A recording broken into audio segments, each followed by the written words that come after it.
शुक्रवार यानी जुमा। जुमे की नमाज सड़क पर। कितना सही कितना गलत? कानूनन बिल्कुल गलत, 100% गलत। धर्म के लिहाज से बिल्कुल गलत। जो इस्लाम धर्म के जानकार हैं उनका ये कहना है कि इस तरह की नमाज जो किसी के लिए असुविधा उत्पन्न करे, किसी को तकलीफ दे, ऐसी जगह पे नमाज जो है वो स्वीकार्य नहीं होती है। कानूनन गलत, धर्म के हिसाब से गलत। जानबूझ के ऐसी हरकत करना, और पुलिस की जो आदत है, पुलिस ने वैसा किया, ये कोई बहुत अजूबा नहीं है। कैमरे में कैद हो गया, एक नमाजी था एक मुस्लिम था, इसलिए तो ये बहुत बड़ी घटना हो गई। भाई अब एक मुसलमान के साथ ऐसा हो गया। लेकिन इसी शुक्रवार को, उसी समय कांग्रेस शासित तेलंगाना में रेवंत रेड्डी सरकार जहां पे है, वहां पे सिद्धपेट जिला कोमुरा बेली मंदिर महिला भक्त शिव जी को जल अर्पित करने जा रही थी, क्योंकि उस दिन महाशिवरात्रि भी थी। महाशिवरात्रि के दिन को कांग्रेस ने कैसे सेलिब्रेट किया? महिलाओं पर लाठीचार्ज करके। शिव भक्त वो कोई अनाधिकृत काम नहीं कर रही थी। भीड़ होती है, व्यवस्था बनाने का काम प्रशासन का है, लेकिन महिलाओं पे लाठीचार्ज करना और दूसरी तरफ कानूनन गलत काम करने वाले को पुलिस के द्वारा किक मारना, अगर वो गलत है तो इसे क्या कहोगे? कांग्रेस ने इसी जुमे के दिन को, शुक्रवार को नहीं, शिवरात्रि का दिन नहीं, जुमे के दिन को चुना अपनी पहली लिस्ट जारी करने के लिए। जो लोकसभा का चुनाव लड़ेंगे 39 लोगों की लिस्ट जारी की गई और उसमें अंतर्राष्ट्रीय महिला दिवस का उल्लेख भी किया गया। लेकिन उसी दिन महिलाओं पर लाठीचार्ज हो जाता है। वो भी शिव भक्त मंदिर दर्शन करने गई, कोई गैर कानूनी काम नहीं कर रहे थे। तो ये है कांग्रेस का असली चेहरा।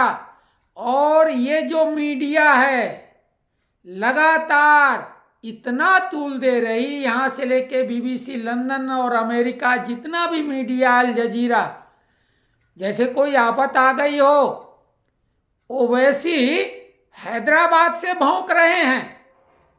लेकिन जो हैदराबाद के पास सिद्धपेट की ये घटना है महिलाओं पे उसी दिन की, उस पे एक शब्द भी नहीं निकला।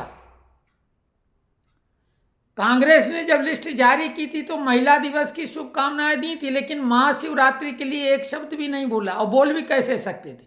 लेकिन उनका महिला दिवस का जो शुभकामनाएं थी, बधाई थी, वो किन महिलाओं के लिए थी? आप अनुमान लगा लो। शिवभक्त महिलाओं की तो पिटाई उन्होंने करवाई, लाठीचार्ज, वो भी धक्का मुक्की नहीं, पुलिस ने लाठीचार्ज किया। और ये खबर मीडिया से गायब, सभी मौन। तो ये है, हमने इसी बात पर सुप्रीम कोर्ट के जज साहब को भी यही बोला था कि आप बोल रहे हैं कि संविधान के आगे ही अदालती कार्यक्रमों में सर झुकाना चाहिए, कोई पूजा अर्चना नहीं की जानी चाहिए। तो अब आप ये बताइए, रोड पर रोक के उसको नमाज पढ़ना, ट्रैफिक जाम करना, उसी बीच में अगर कोई एम्बुलेंस उस नमाज के चक्कर में 2 मिनट 1 मिनट का जो भी समय ज़्यादा अगर लगे, जो कि स्वाभाविक इससे कहीं ज़्यादा लगेगा, तो किसी की तो जान जा सकती है। लेकिन कोई फर्क नहीं था, मुद्दा बनाना है, हो हल्ला करना है। उस पुलिस वाले पर तो कार्रवाई हो गई, निलंबित किया गया, लेकिन जो सड़क पर नमाज पढ़ रहे थे उन पे कार्रवाई करने की बात क्या किसी ने की? मीडिया में इक्के दुक्के चैनलों पर ये बात कही गई कि ये गलत है, वो भी दोनों तरफ से गलत है। पुलिस वाले ने गलत किया, उस पर कार्रवाई भी हो गई। अभी तो वो मांग कर रहे हैं उसको फांसी पे चढ़ाया जाए या उन्हें सौंप दिया जाए, वो उसको मार डालेंगे, सर्तन से जुदा करेंगे। तो देखो ये सब बातें जो हैं ये तब तक चलेगा जब तक सत्य सनातनी एकजुट नहीं होंगे।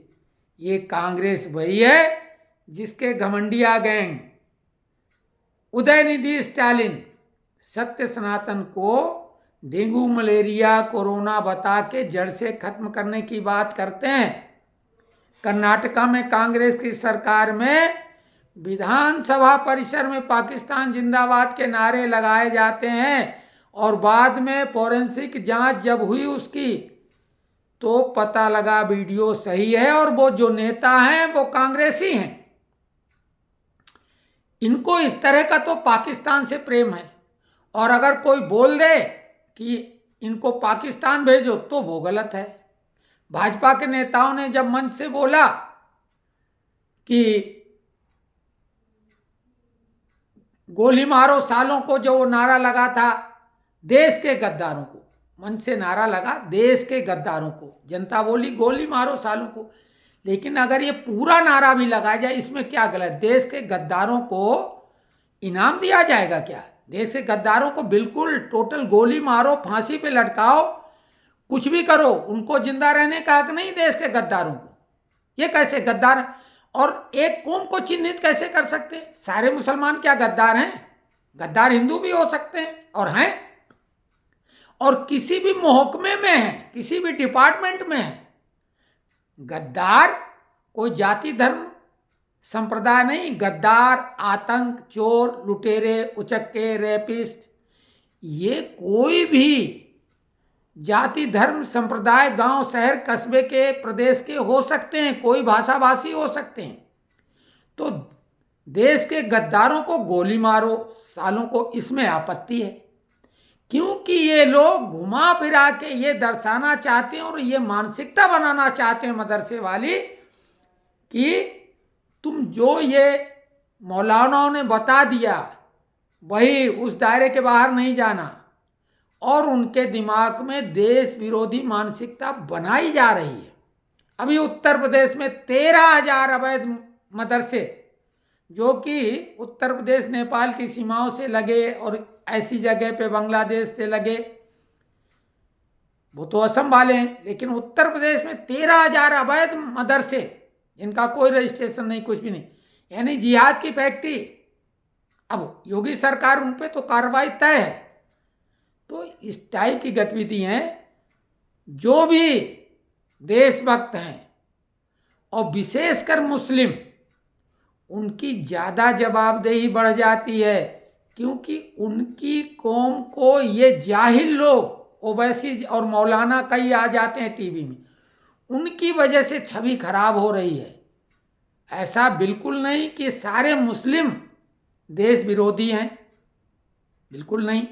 लेकिन जो गलत कर रहे हैं उनके लिए अगर बाकी मुस्लिम चुप रहते हैं या समर्थन करते हैं तो फिर वो भी उसी में शामिल माने जाएंगे। देश के बंटवारे के समय जिसमें लाखों लोगों की जान गई, करोड़ों लोगों को पलायन करना पड़ा और मुस्लिमों को फिर भी पुरस्कार मिल रही। भाई हिंदुओं ने कब कहा कि देश का बंटवारा करो? हिंदू तो जिम्मेदार नहीं है। सावरकर के ऊपर जबरदस्ती मढ़ी जा रही बात। बंटवारा तो नेहरू की कुर्सी प्रेम की वजह से हुआ और जिन्ना प्रेम की वजह से। गांधी जी ने कहा चलो दोनों को दे देते हैं, तो दोनों को मौका दे दिया गया, भाई एक तुम लो एक तुम लो। लेकिन उसमें जो लाखों हिंदू मरे, मुसलमान भी मरे, उनका क्या दोष था?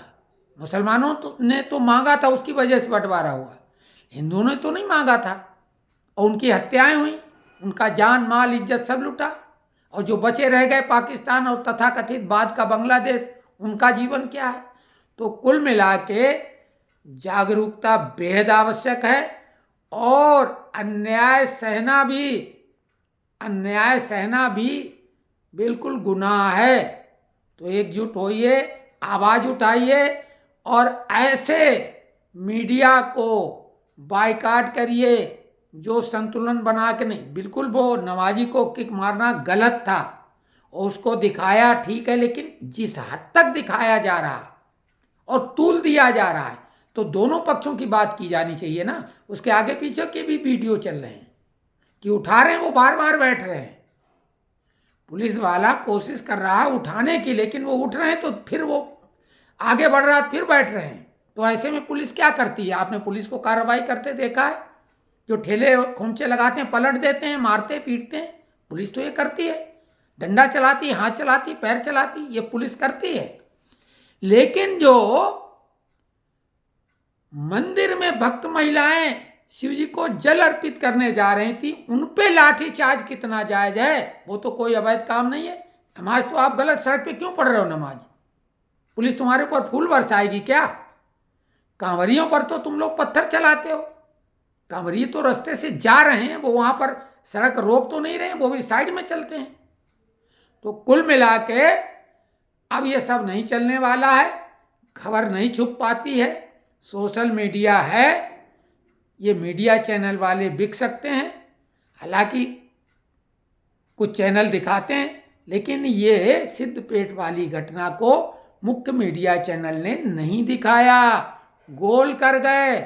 शिवरात्रि के पर्व पर कांग्रेस ने महाशिवरात्रि पर्व पर अपनी चुनावी लिस्ट जारी की, लेकिन कोई शुभकामनाएं नहीं दी।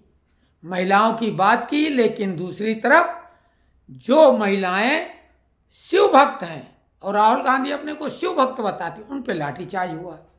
और कांग्रेस इस नमाजी के मामले में तो बहुत उछल कूद कर रही इसके बारे में, लेकिन बीजेपी को आवाज़ उठाना चाहिए ना। बीजेपी की भी वैसी कोई आवाज़ सुनाई नहीं दी। हिंदू संगठनों को भी, हिंदू संगठन आती है ना, ये तो सब हम लोगों बने इसीलिए। तो ये जानकारी आप तक हमने पहुंचाई कि एक ही दिन दो घटनाएं, एक घटने को मीडिया तूल देती है और दूसरी घटनाओं को उन्होंने इसलिए महत्व नहीं दिया कि ऐसी घटनाएं हिंदुओं के साथ तो होती रहती हैं। आप कमेंट्स बॉक्स में अवश्य लिखें।